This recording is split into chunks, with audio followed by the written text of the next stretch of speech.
राहुल गांधी, मल्लिकार्जुन खड़गे, कांग्रेस पार्टी, प्रियंका दीदी।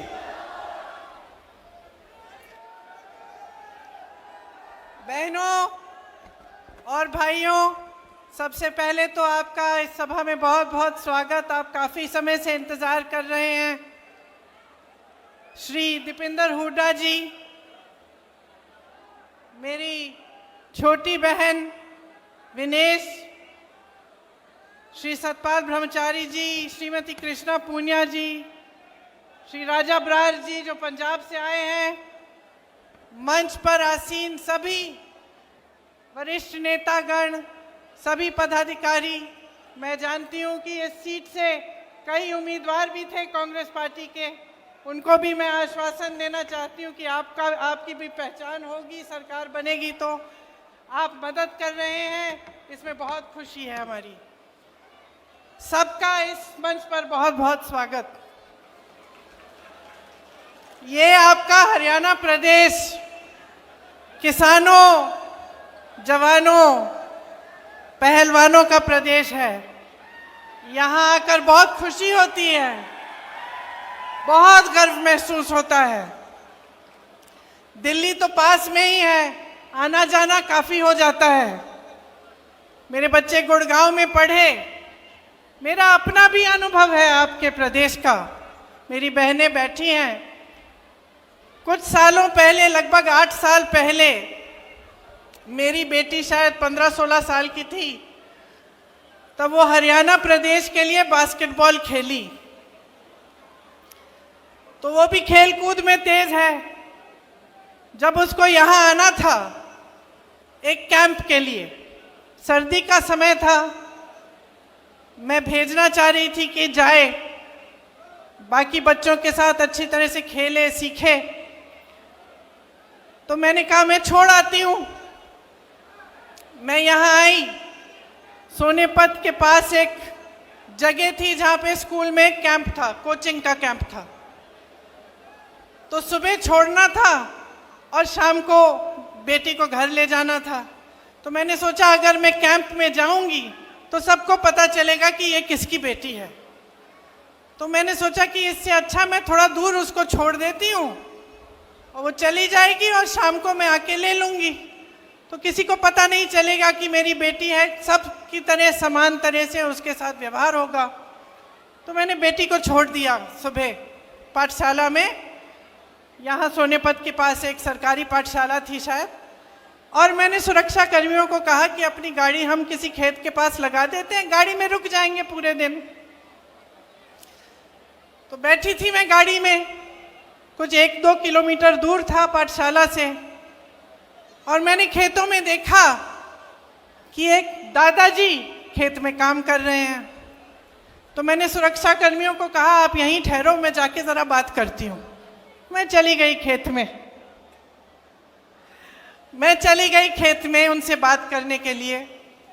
उन्होंने मुझे पहचाना नहीं, सुरक्षा कर्मी दूर थे। बातचीत हुई, मैंने कहा मुझे सिखा दीजिए कटाई करना। कटाई कर रहे थे तो थोड़ा सिखाया मुझे, थोड़ी सी कटाई मैंने उनके साथ कर ली। उन्होंने सोचा होगा ये शहर की लड़की है, थक गई होगी, धूप बहुत है, तो कहा कि बेटा घर चलो मेरे साथ, घर में चाय पिलाएंगे, थोड़ा सा आराम कर लेना। मुझे भी लगा कि पूरे दिन इंतज़ार करना है, तो चलो इन्हीं के घर चले जाती हूँ, दादू जी के साथ चली जाऊँगी, वहीं बैठ जाऊँगी, पूरा दिन इंतज़ार करना है मुझे। तो दादू के साथ मैं घर चली गई। मुझे घर ले गए अपने। घर में दादी जी थीं, छोटे छोटे बच्चे थे, बहुएं थीं। मुझे खाना खिलाया, पराठे बनाए, चाय पिलाई, सारी बातें बताई कि कौन कहाँ पढ़ता है, कौन किसकी नौकरी कहाँ है, सारी चीज़ें मुझे एकदम अपना लिया। मतलब अभी अभी मिले थे, मुझे जानते नहीं थे, अपने परिवार समान घर ले गए, अपनाया। मुझे भी बहुत अच्छा लगा, खूब बातें हुई कि किस तरह से क्या करते हैं, क्या होता है, अपना जीवन कैसे गुजारते हैं। तभी 4-5 घंटे बीत गए, मुझे पता भी नहीं चला। 4-5 घंटों बाद उनका बेटा घर आया। अब इत्तेफाक से उनके बेटे ने रायबरेली में काम किया था, तो मुझे देखते ही पहचान लिया और कहा कि आप तो प्रियंका हैं। तो अब मैंने कहा नहीं था, मैंने कुछ कहा नहीं था उनको, तो मुझे भी अचानक मुझे लगा, मैंने कहा हाँ। तो फिर तो सबने और भी गले लगाया और फिर दादी जी की बात की, पिताजी की बात की और हमारी एक दोस्ती हो गई। देखिए 8 से 10 साल बीत गए हैं। जब जब मेरी रैली आसपास लगती है तो उनका बेटा मनोज कभी कभी दादू जी को ले आते हैं मेरे से मिलने, कभी कभी मेरे घर भी आते हैं। जब जब मेरे घर आए तब कभी खाली हाथ नहीं आए, गन्ना लाए, घी लाए, बच्चों के लिए कुछ ना कुछ लाए, कपड़े लाए। और दादी जी सीधे मेरी रसोई में गई और पराठे बनाने लग गई, सबके लिए खाना पकाया। तो एक अपनापन जो था वो एकदम बन गया।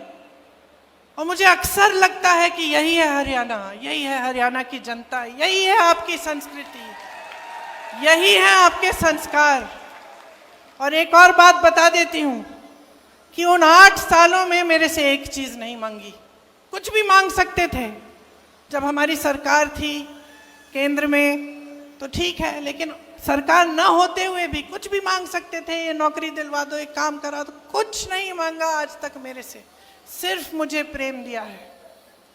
और मैं समझती हूँ हमेशा कि जो आपका प्रदेश है और मेरा परिवार है, उसके बीच जो रिश्ता रहा है, उसी का प्रतीक ये मेरा एक छोटा सा रिश्ता जो इस एक परिवार के साथ है वो है। एक और बात बताती हूँ, मेरी बच्ची फिर हरियाणा के लिए खेली और उसके साथ 10 और लड़कियां थीं जो उसकी टीम में थीं। यहाँ से दूर जाना था पौंडीचेरी, चेन्नई से भी आगे, मद्रास से भी आगे।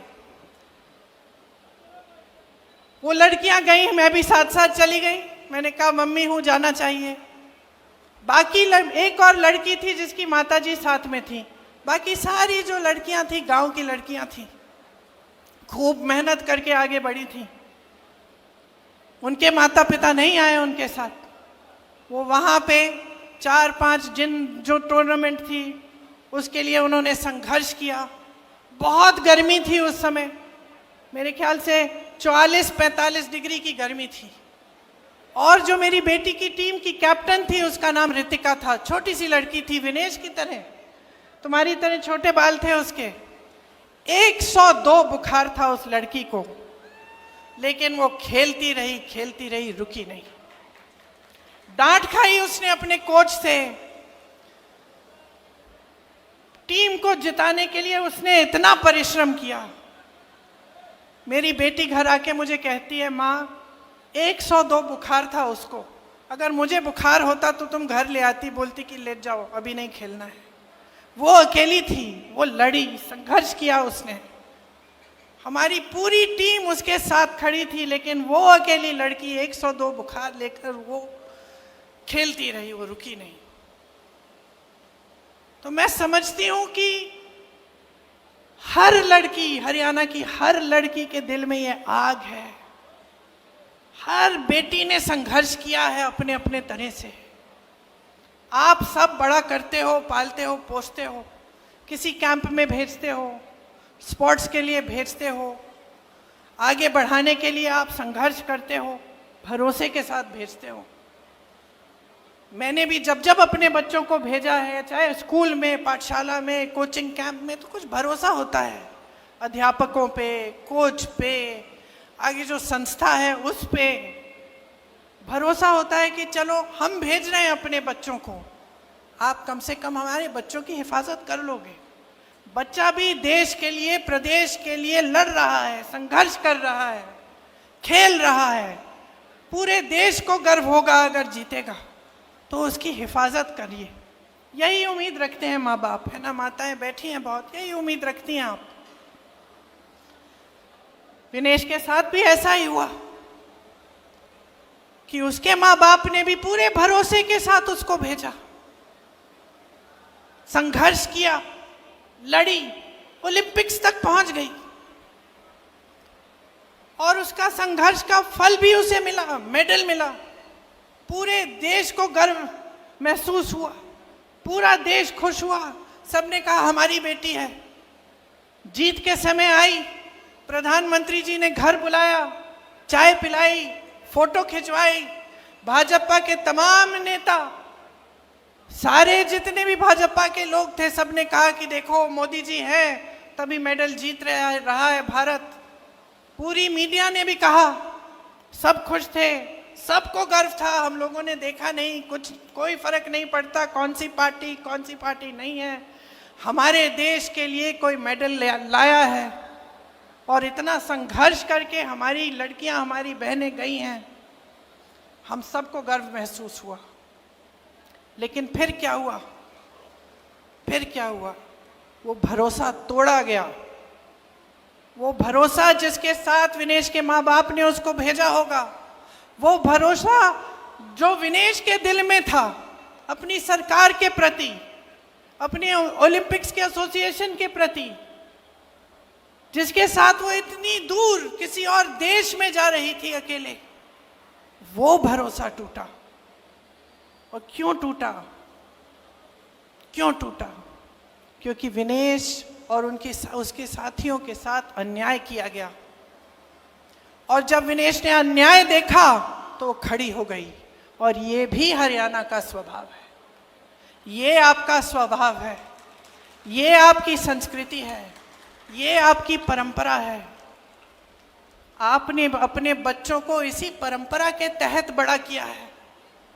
दीपेंद्र जी ने कहा, और आप सब जानते हैं, यहीं पे कुरुक्षेत्र की भूमि में, हरियाणा में, भगवान श्री कृष्ण ने भगवत गीता का प्रवचन दिया। और क्या कहा था उस समय कि जब जब अन्याय होगा, जब जब इस दुनिया में अन्याय होगा, तो सच्चाई और न्याय की आवाज उठेगी। मैं प्रकट होऊंगा, भगवान प्रकट होंगे और अन्याय के खिलाफ लड़ेंगे। ये आपकी परंपरा है। तो जब हम विनेश की बात करते हैं, सिर्फ विनेश का संघर्ष नहीं था, ये सिर्फ एक महिला का संघर्ष नहीं था, ये आप सबका संघर्ष है, ये आप सबकी लड़ाई है। जब इनके साथ अन्याय होता है, आप सबके साथ अन्याय होता है, आप सबका भरोसा टूटता है, आप सबके साथ विश्वासघात होता है। और आपकी परंपरा रही है, भगवत गीता की सीख से ही महात्मा गांधी जी ने हमारा स्वतंत्रता संग्राम चलाया। आज उनका जन्म दिवस है। आज अगर हम उनको याद करते हैं तो हमें एक बात याद आती है, सत्यमेव जयते, अहिंसा, सत्य।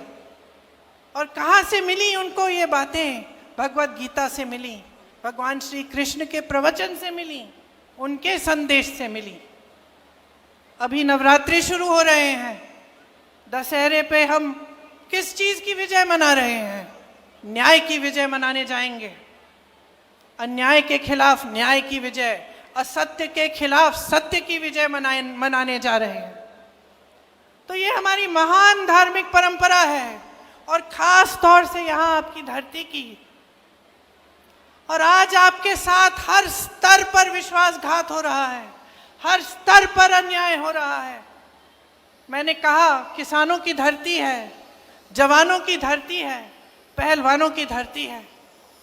किसानों के साथ कितना अन्याय हुआ।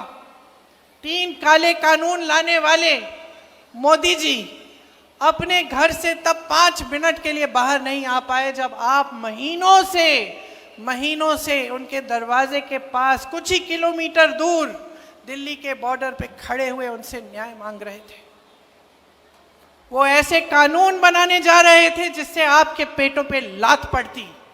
उनको मालूम था कि इन कानूनों से सिर्फ बड़े बड़े उद्योगपतियों का फायदा होगा, किसानों का कोई फायदा नहीं होने वाला है। फिर भी वो पीछे हटे नहीं। आपने संघर्ष किया, बैठे रहे महीनों के लिए, आप पे लठ चलाया गया, आपको मारा पीटा गया, 750 किसान शहीद हुए।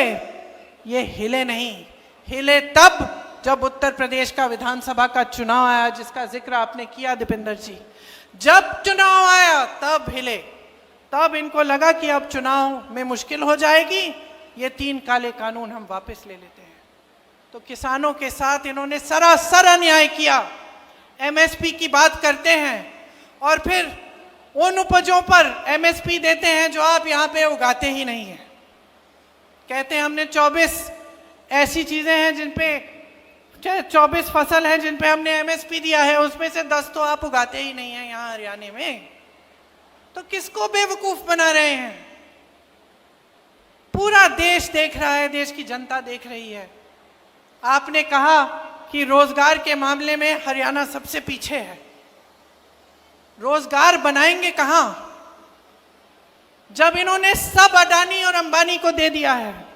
सारी चीजें जो हैं, सारी जमीन, सारे उद्योग, सारे बंदरगाह, सारे हवाई अड्डे, सब कुछ बड़े बड़े उद्योगपतियों को दे दिया है। तो रोजगार बनेंगे कहां से? जो आपके छोटे मोटे बिजनेस होते थे, जहां से रोजगार बनते थे, जो खेती किसानी थी, वहां से आज रोजगार नहीं बन सकते हैं। तो ये रोजगार देने का काम कर ही नहीं सकते, क्योंकि इनकी नीतियां ही इसके खिलाफ हैं, आपके खिलाफ हैं। इसीलिए अग्निवीर जैसी स्कीमें निकालते हैं, जिससे आप अपने बच्चों को, जब नौजवानों को आप सरहद पे भेजते हैं देश के लिए शहीद होने के लिए, और उनको बताया जाता है कि अगर तुम शहीद हो जाओगे तो तुम्हारे माँ बाप को पेंशन नहीं मिलेगा। बताया जाता है कि जाओ 4 सालों के लिए सेना में भर्ती हो जाओ और 4 साल बाद वापस आ जाओ, फिर से बेरोजगार बनो और फिर से नौकरी ढूंढने निकलो। ये दिया है आपको मोदी जी ने।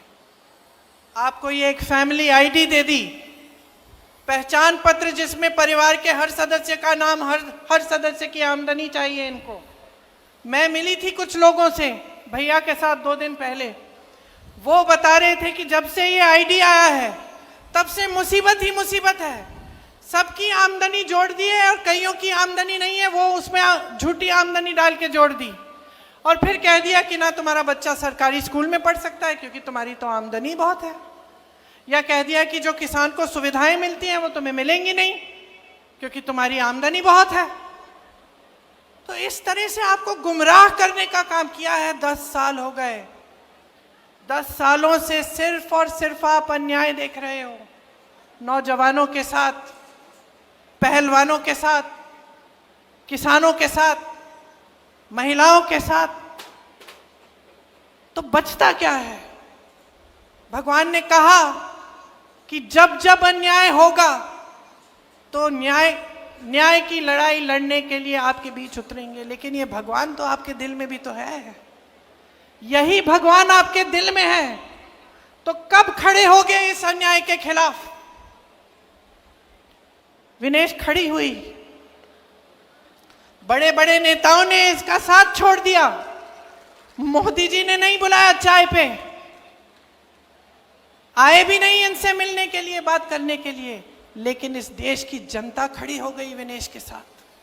आप खड़े हुए विनेश के साथ, क्योंकि आपके दिल में सच्चाई है, आपके दिल में भगवान है। तो अब वो मौका आ गया है, फिर से वही कुरुक्षेत्र की लड़ाई, वही अंग्रेजी साम्राज्य के खिलाफ लड़ाई, कोई फर्क नहीं है। आज ये लड़ाई आपकी लड़ाई है, अन्याय के खिलाफ, असत्य के खिलाफ, दुष्टों के खिलाफ लड़ाई है। आपको खड़ा होना पड़ेगा, आपको अपने अंतर मन में झांकना पड़ेगा और देखना पड़ेगा कि ये क्या हो रहा है मेरे साथ, मेरे प्रदेश के साथ, मेरे देश के साथ। ये नेता जो मंच पे आते हैं, बड़ी बड़ी बातें करते हैं, लेकिन जब काम का समय आता है तो हमें देखते ही नहीं है। जब हमारे साथ अन्याय होता है तो हमें पूछते नहीं हैं। जब हम इनके दरवाजे तक पहुंचते हैं और सड़क पे बैठ के इनसे यही गुहार लगाते हैं कि हमारी बात सुन लीजिए, हमारे साथ अन्याय हो रहा है, हमें आपके कानून नहीं चाहिए, हमारी भलाई करिए, तब हमारी तरफ देखते तक नहीं है। किसान कुचले जाते हैं, इनके मंत्री के बेटे के द्वारा जीप के पहियों के नीचे कुचले जाते हैं, ये हिलते नहीं है, पलक नहीं झपकाते। तो क्या हो रहा है आपके साथ? सरकार बनाता कौन है?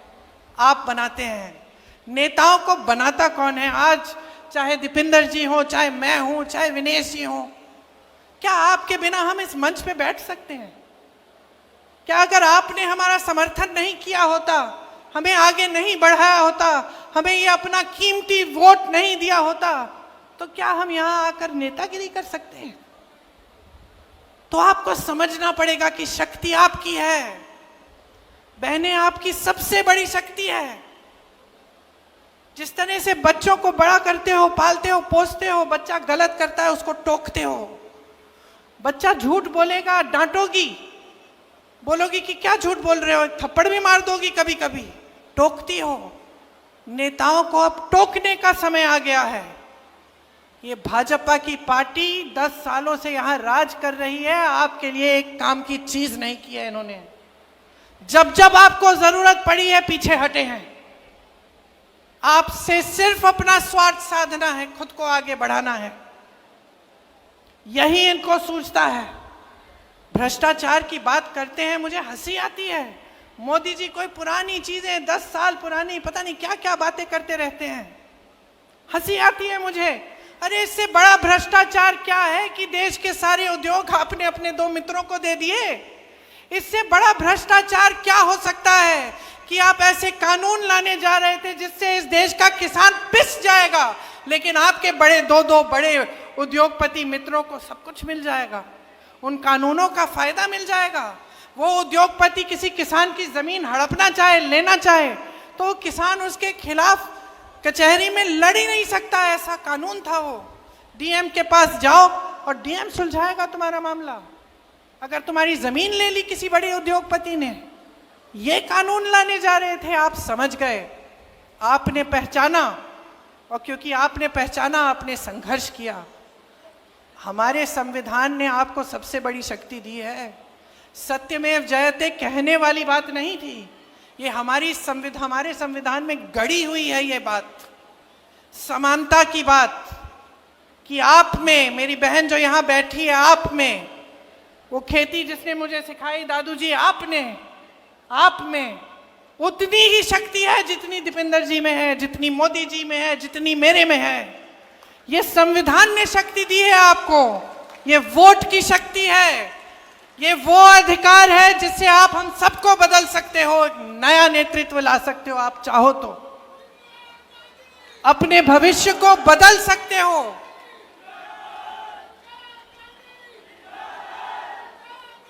आपका भविष्य आपके हाथों में है, इस बात को आप गहराई से समझ लीजिए।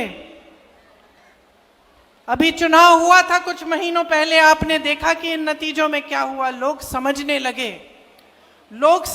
लगे कि ये बड़ी बड़ी बातें करते हैं, ये झूठ बोलते हैं, ये मंच पर आकर कुछ भी कह डालते हैं, लेकिन जब काम का समय होता है, जब न्याय का समय होता है, जब सच्चाई का समय होता है, तो ये दिखते तक नहीं है।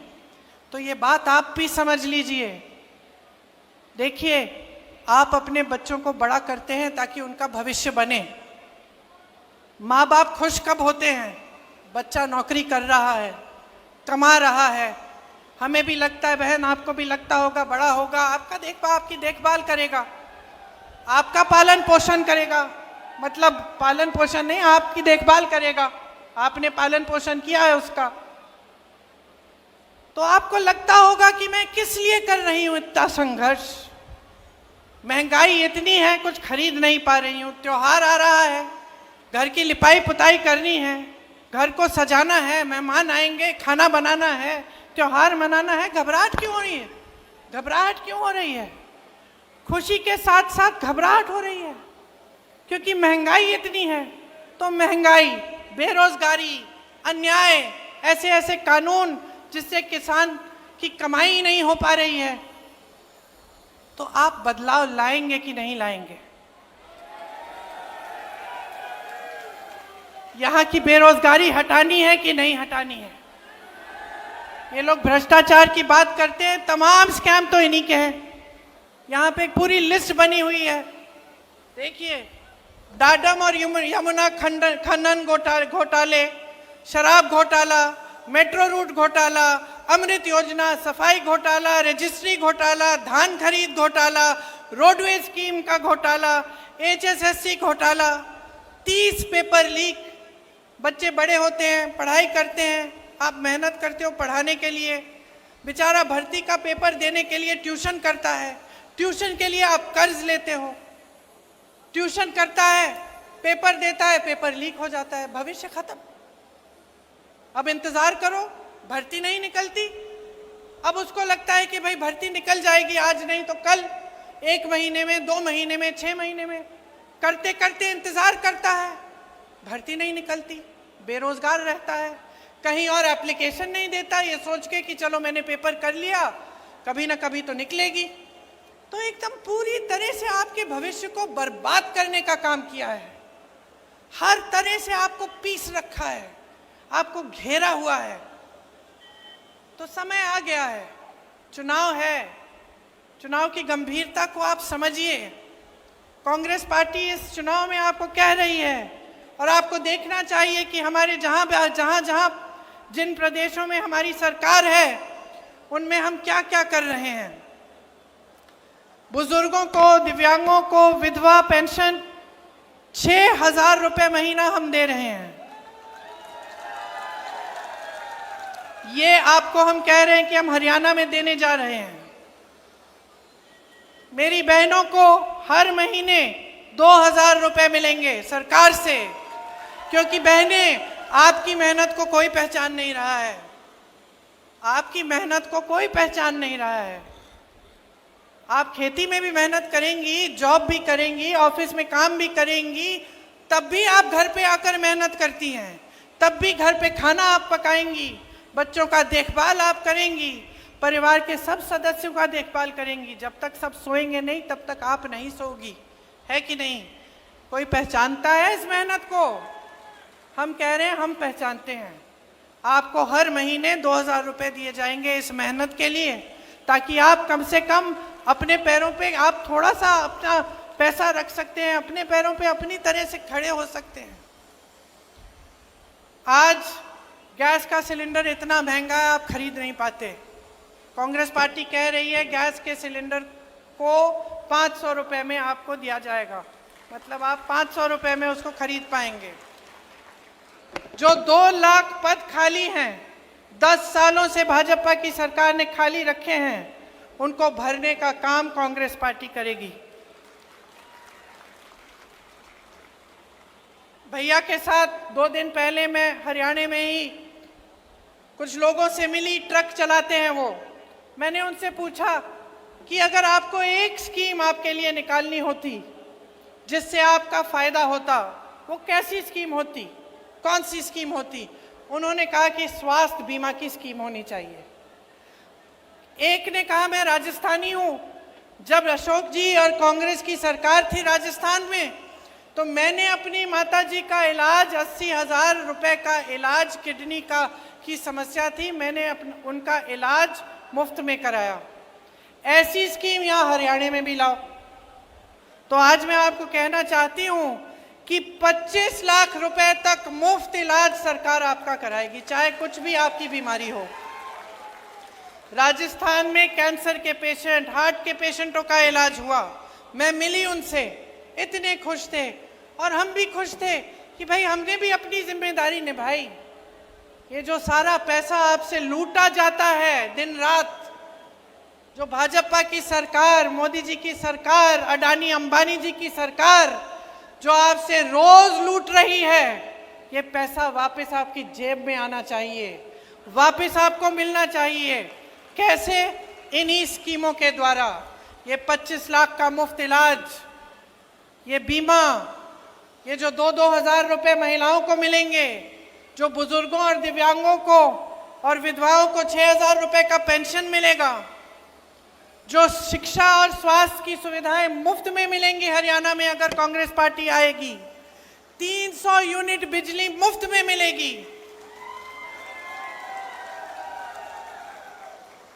गरीब परिवारों को 100 गज का प्लॉट और 2 कमरे का मकान जो मिलेगा, ये सब आप ही के पैसों से जो आज आपसे लूटे जा रहे हैं, बड़े बड़े उद्योगपतियों को दिए जा रहे हैं, उन पैसों से आएगा ये पैसा, क्योंकि ये आपका पैसा है, आपकी जेब में जाना चाहिए।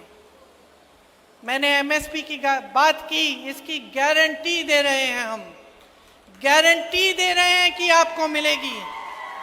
हम पीछे हटने वाले लोग नहीं हैं, हम लड़ने वाले लोग हैं।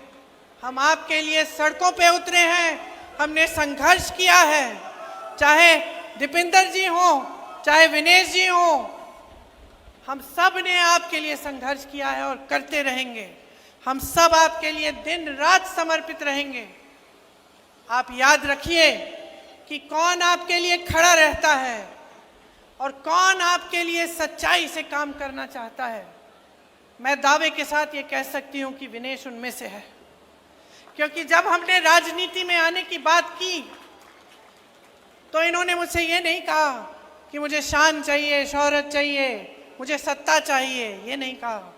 हिचकिचा रही थी, सोच रही थी कि करना चाहिए कि नहीं। फिर मेरे से कहा, दीदी सच बताओ, मुझे गलत बात मत बताओ।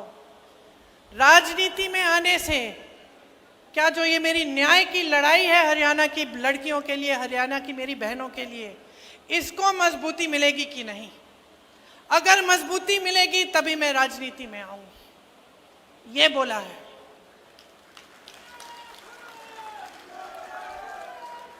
मैंने बोला विनेश मिलेगी, मजबूती मिलेगी, तुम्हें मिलेगी, तुम्हारी बहनों को मिलेगी, हरियाणा की एक एक लड़की को मिलेगी।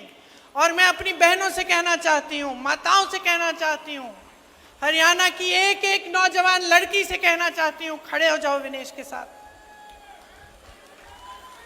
खड़े हो जाओ इनके साथ। हिम्मत है इस लड़की में। इसने कहा कि ये टूट गई थी, लेकिन मैं जानती हूँ ये टूटी नहीं, ये टूटी नहीं। इसको लग रहा था कि टूट जाएगी, लेकिन तब भी खड़ी हुई, ओलंपिक्स में गई, हराया, जापानी गोल्ड मेडलिस्ट को हराया। मैं और मेरी बेटी टीवी पे देख रहे थे, कूदने लग गए हम दोनों कि देखो हमारे देश के लिए क्या किया है, देखो इसके साथ कितना अन्याय हुआ। मोदी जी की पुलिस ने इसके बाल खींचे, इसको घसीटा, सड़क पे मारा, पीटा, लेकिन देखो तब भी झुकी नहीं, पीछे हटी नहीं, लड़ती रही, टूटी नहीं। ओलंपिक्स में गई और लड़ी हमारे लिए, और पूरा देश आज विनेश के साथ है, क्योंकि ये देश ही ऐसा देश है। इस देश का स्वभाव है कि ये देश सच्चाई को पहचानता है, सत्य को पहचानता है, न्याय चाहता है, और हमेशा यही लड़ाई इस देश के वासियों ने लड़ी है। तो आज इस चुनाव में मैं सिर्फ ये कहने आई हूं, अपनी लड़ाई लड़ो, हम सब साथ में लड़ेंगे। एक नई सरकार लाओ, भाजपा के एक एक नेता को दिखाओ कि ये असत्य, ये लूट, ये भ्रष्टाचार, ये सब नहीं चलेगा। आपको एक सरकार चाहिए जो आपके लिए दिन रात काम करके दिखाए। यही आपका संवैधानिक अधिकार है। इसीलिए महात्मा गांधी जी लड़े, शास्त्री जी लड़े, इसीलिए आज भी कांग्रेस पार्टी लड़ रही है। अगर मेरे भाई राहुल गांधी के साथ अन्याय नहीं होता, अगर उसने संघर्ष नहीं किया होता, अगर मेरे पिता की लाश वो घर नहीं लाता, तब उसमें ये हिम्मत नहीं होती कि वो 8000 किलोमीटर इस देश की एकता के लिए चलता। अगर विनेश के साथ अन्याय नहीं होता, तब शायद उसमें इतनी हिम्मत नहीं होती जितनी आज है। आपके साथ भी अन्याय हो रहा है, हिम्मत बनाओ, लड़ो, बदलो इस सरकार को, हटा दो इस भाजपा को। कांग्रेस की लहर आपके सम्मान की लहर है,